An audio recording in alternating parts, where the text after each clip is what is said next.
Hello, dear friends.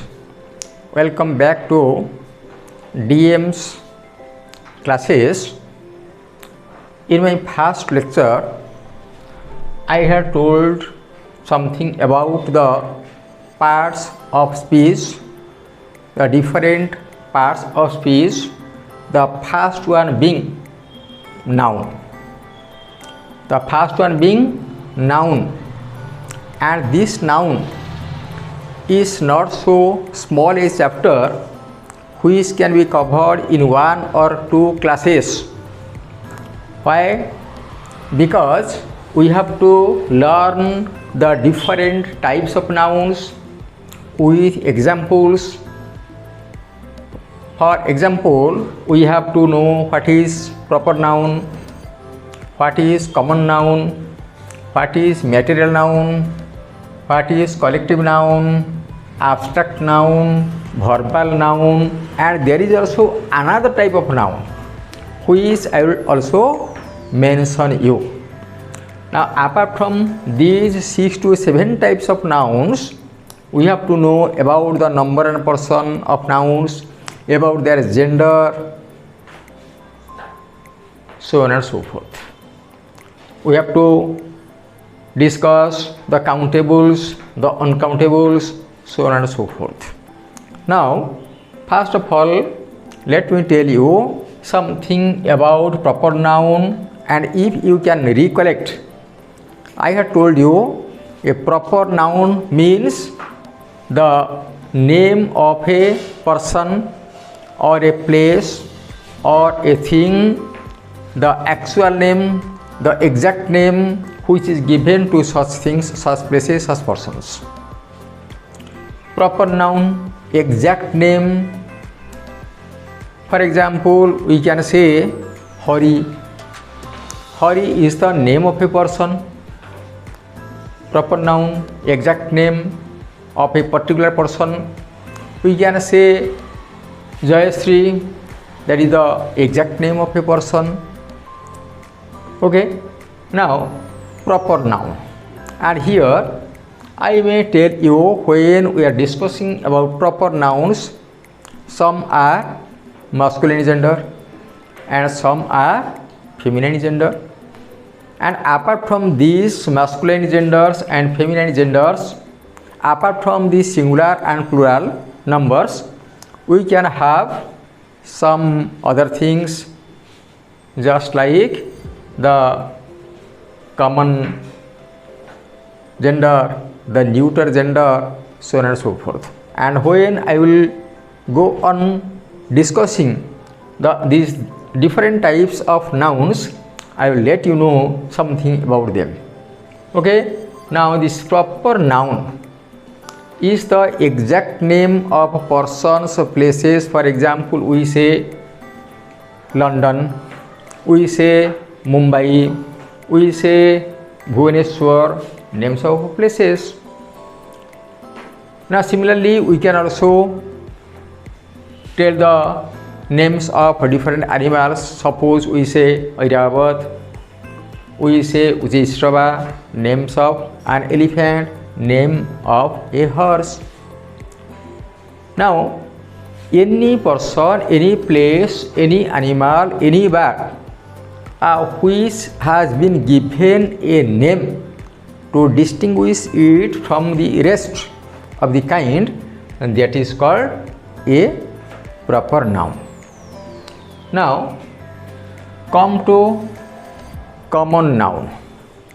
What is common noun? A name which is common, which is not the exact name of any particular place or person. A name which is common to a group, to a section, that is called common noun. For example, we say doctor, we say father, we say teacher, we say girls, we say man, so on and so forth. Now, when we say doctor, we do not mean any particular doctor, any particular person. It does not tell us the name of any particular doctor or the name of any particular teacher, the name of a particular boy or the particular girl. Okay, now this is called common noun. Common name common to their section, their group. Next is material noun.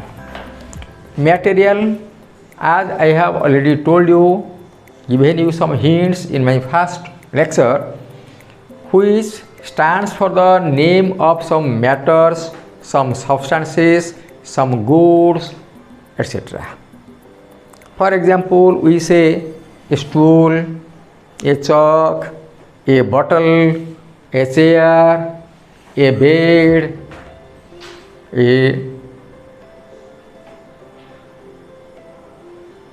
an almirah, so on and so forth. A fan, several things are there, having their names. We say tea, we say sugar, we say water. They are the names of different matters, different substances. Now, because one substance is different from another, we cannot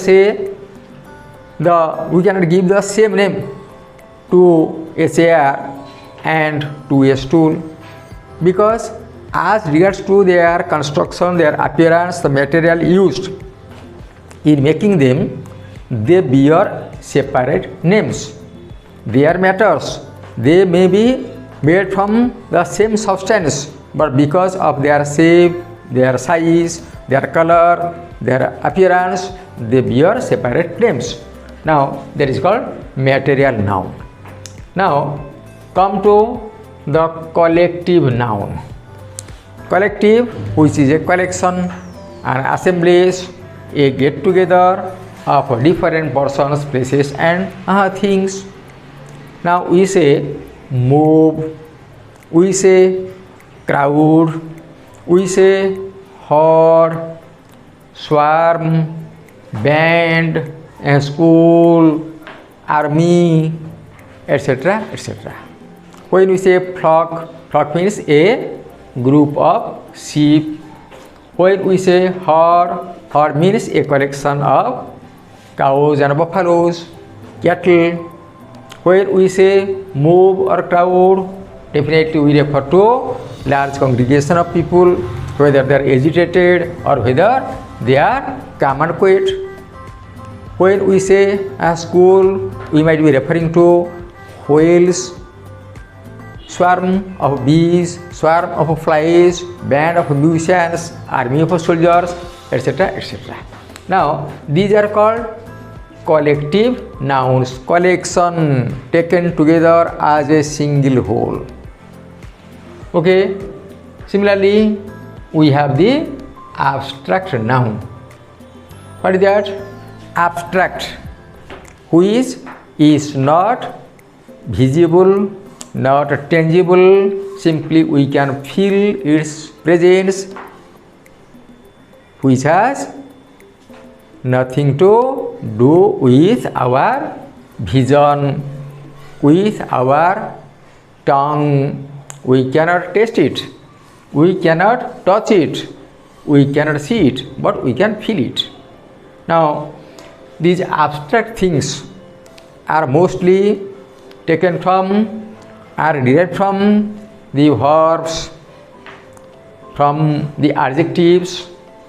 For example, we say wise, an adjective, we say wisdom, becomes an abstract noun. Now, similarly, we say free, and from free it is freedom. We say honest, and from honest it is honesty. We say poor, condition of a person, whether it is material or whether it relates to the health of a person, whether it relates to the performance of a person. Poor, from poor it is poverty. Now, we say hate, and from hate it is hatred. We say slave, and from slave it is slavery.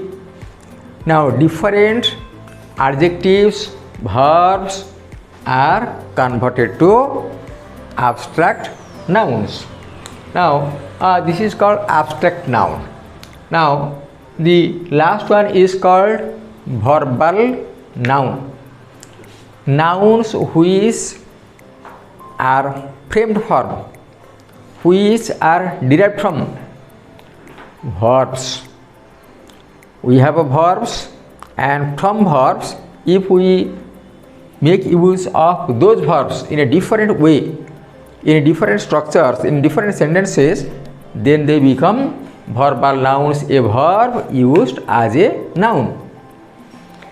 And this verbal noun is of two types. One is infinitive, the second one is called a gerund. Now what is an infinitive? And this infinitive can be further divided into two categories, two types: the bare infinitive and the full infinitive. Bare infinitive means where there is no to preceding the verb. For example, we say read, and when we use read as a verb, it becomes a verb. But when we use read as a noun, it becomes a verbal noun, a bare infinitive. Now for example, I will give you some examples after introduction to these infinitives. This is called bare infinitive, a verb in appearance used as a noun becomes a verbal noun, whether it is without to or with to. When there is no to before the verb, it is called bare infinitive used as a noun, and when to is used before the verb and used as a noun, for example, we say to go, to read, to play, to dance, etc., and if these are used as nouns, then they become verbal nouns. And the second part of this verbal noun is a gerund. What is that? Now verb plus ing. Verb plus ing can be used in three different ways. Number one, verb plus ing with be verbs can be used as the main verbs, verb plus ing, and sometimes this verb plus ing can be used as present participle, that is verbal adjective, and this verb plus ing when used as a noun, it becomes a gerund, a verbal noun.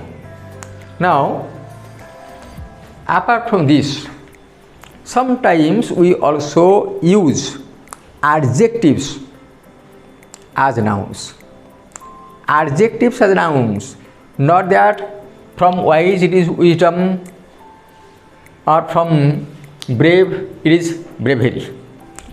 For example, we say the poor, the rich, the young. You see, we are retaining the adjectival form of the word, but still then we are using that adjective as a noun. Now I think the proper noun, common noun, material noun, collective noun, abstract nouns are quite clear to you. Now let me give you one or two examples of verbal nouns to help you understand my lecture. Now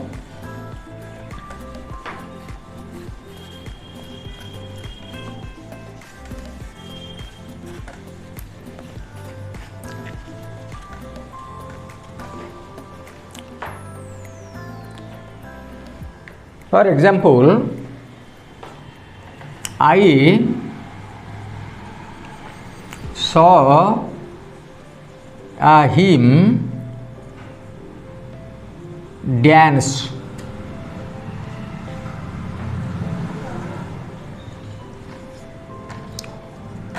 Swimming is a very good exercise. Number 1, number 2 and number 3. to see is to believe. Now, I saw him dance. Now, in this example, the verb is saw, past simple, and him is the object, and him is the object. And what about this dance? Now, this dance appears in form just like a verb, but as it is a simple sentence, in a simple sentence we can have only one finite verb, and that finite verb is saw. And this dance is not a verb, it is an objective complement. Object is him and the complement is dance. I saw him dance, and here dance is a verbal noun. Basically it is a verb but used as a noun, therefore it is a verbal noun. And out of the three types of verbal nouns, this belongs to the bare infinitive category. Now this is objective complement. Objective complement. Okay. Now objective complement, and when we'll go on discussing more and more about nouns, their uses, their positions, at that time I will tell you what are the different functions, the different uses of nouns. Now for this, at present, be satisfied that this dance is a verbal noun, a bare infinitive. Come to the second example. Swimming is a very good exercise. Now here the verb is. Swimming is the subject. Swimming is the subject. Now this is the subject and this is the verb. A very good exercise is subjective complement, because this is a verb of incomplete predication.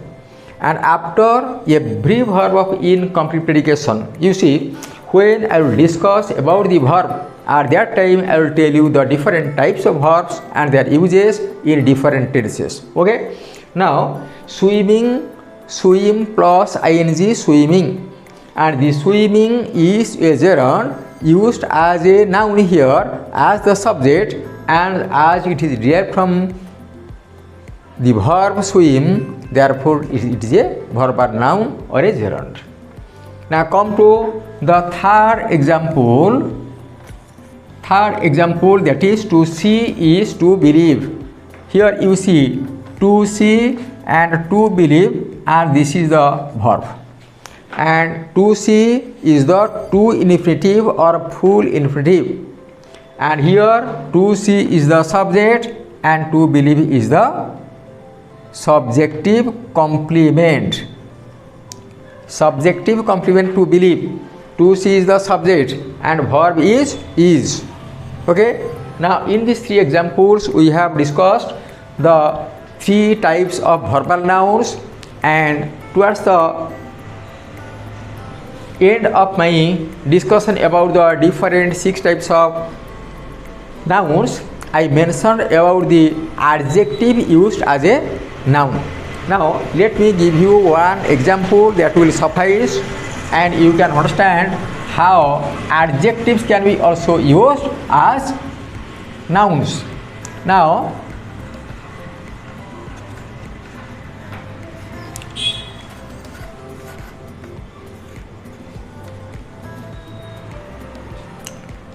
for example, we say the old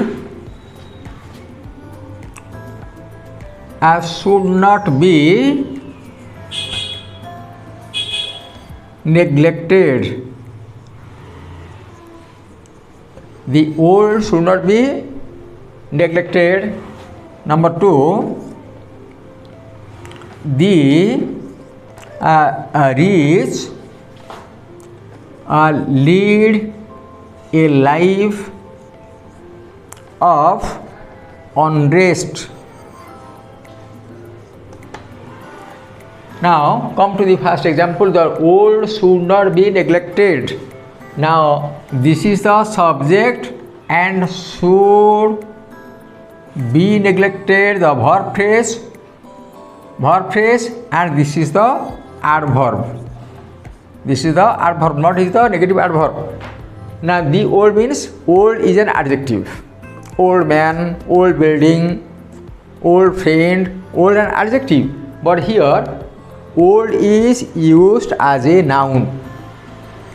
In first number, here old preceded by the definite article refers to all the old people. It is in plural number. Now this adjective old is used in the plural number as a noun. Similarly, come to the rich, only rich, rich without to is wrong. The rich here, this refers to the section of the people in our society who are well-to-do, who have sufficient money, who have riches, rich. That means rich people is the rich. Instead of writing rich people lead a life of unrest, we say the rich, and this is an adjective used as a plural number noun.